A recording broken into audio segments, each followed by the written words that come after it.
Hi friends, welcome to our channel Thagaval Kalanjiyam. இன்னைக்கு நம்ம பார்க்க போறது என்னன்னா, நம்ம தமிழ்நாடு அரசால பெண்களுக்கு வழங்கப்படுற உரிமை தொகை திட்டத்திற்கான ஃபார்ம் ஒன்று வெளியிட்டிருக்காங்க இல்லைங்களா.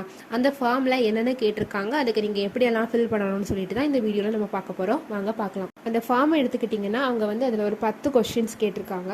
அதெல்லாம் என்னன்னு நம்ம இப்போ டீட்டெயிலாக பார்க்கலாம். ஃபர்ஸ்ட் கொஸ்டின் என்ன அவங்க கேட்டிருக்காங்கன்னா, உங்களோட ஆதார் நம்பர், அதாவது நீங்க கவர்மெண்ட்ல இருந்து ஆதார் கார்டு எடுத்திருக்கீங்க இல்லைங்களா, அந்த 12 டிஜிட் ஆதார் நம்பரை அந்த ஃபர்ஸ்ட்ல நீங்க ஃபில் பண்ற மாதிரி இருக்கும். செகண்ட் என்ன கேட்டிருக்காங்கன்னா, உங்களோட நேம், ரேஷன் கார்டு நம்பர், அதாவது உங்களோட மேரிட்டல் ஸ்டேட்டஸ், அதாவது உங்க பேர் என்ன நீங்க ஃபில் பண்ற மாதிரி இருக்கும். அடுத்து என்னன்னா, உங்களோட ரேஷன் கார்டு நம்பர், உங்களுக்கு ரேஷன் கார்டு கண்டிப்பா இருக்கும் இல்லைங்களா, அந்த ரேஷன் கார்டு நம்பரை நீங்க அதில் ஃபில் பண்ணணும். அடுத்தது உங்களுக்கு மேரேஜ் ஆயிடுச்சா இல்லையா, உங்களோட ஸ்டேட்டஸ் பத்தி நீங்க கொடுக்கணும். அடுத்தது என்ன கேட்டிருக்காங்கன்னு பாத்தீங்கன்னா, உங்களோட மொபைல் நம்பர், உங்க 10 டிஜிட் மொபைல் நம்பர் ஃபில் பண்ணிடுங்க. அடுத்தது நீங்க இருக்கிறது சொந்த வீடா இல்லைன்னா வாடகை வீடான்னு கேட்டிருக்காங்க, அதையே ஃபில் பண்ணிடுங்க. அடுத்தது உங்களோட மாவட்டம், உங்களோட வீட்டுக்கான கரண்ட் கனெக்ஷனை பத்தி கேட்டிருக்காங்க, அந்த டீட்டெயில்ஸ் தான் நீங்க ஃபில் பண்ற மாதிரி இருக்கும்.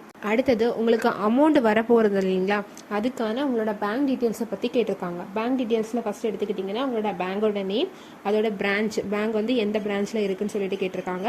தென் உங்களோட அக்கௌண்ட் நம்பரும் கேட்டிருக்காங்க, அதெல்லாம் ஃபில் பண்ணிடுங்க. அடுத்ததாக அவங்க என்ன கேட்டிருக்காங்கன்னு பார்த்தீங்கன்னா, உங்களோட ஃபேமிலி டீட்டெயில்ஸ், உங்கள் குடும்ப உறுப்பினர்களோட தகவல்கள் எல்லாம் கேட்டிருக்காங்க. முதல்ல பார்த்தீங்கன்னா உங்கள் ஃபேமிலி மெம்பர்ஸோட நேம், அவங்களோட ஏஜ், அவங்களோட ஆக்குபேஷன், அடுத்தது உங்கள் குடும்பத்தோட மாத வருமானம் என்னன்னு கேட்டிருக்காங்க. அடுத்தது இன்கம் டேக்ஸ் கட்டுறீங்களா இல்லையான்னு கூட அதில் கேட்டிருக்காங்க. இப்போ இதெல்லாம் நீங்கள் ஃபில் பண்ணி முடிச்சிட்டிங்கன்னா அந்த ஃபார்ம் உங்களுக்கு கம்ப்ளீட் ஆகிடும். இந்த ஃபார்ம் கூடவே நீங்கள் ஒரு 4 டாக்குமெண்ட்ஸ் வைக்கிற மாதிரி இருக்கும். அதாவது உங்களோட Aadhaar card, ration card, EB bill, then பேங்கோட பாஸ்புக்கோட ஃபர்ஸ்ட் பேஜ் நீங்கள் வைக்கிற மாதிரி இருக்கும்.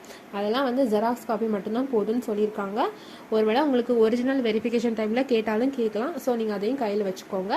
நீங்கள் எலிஜிபிள்னா அப்ளை பண்ணி பாருங்கள். Thank you friends. இதை மாதிரி யூஸ்ஃபுல்லான தகவலை பெற இந்த சேனலில் ஃபாலோ பண்ணுங்கள். தேங்க்யூ.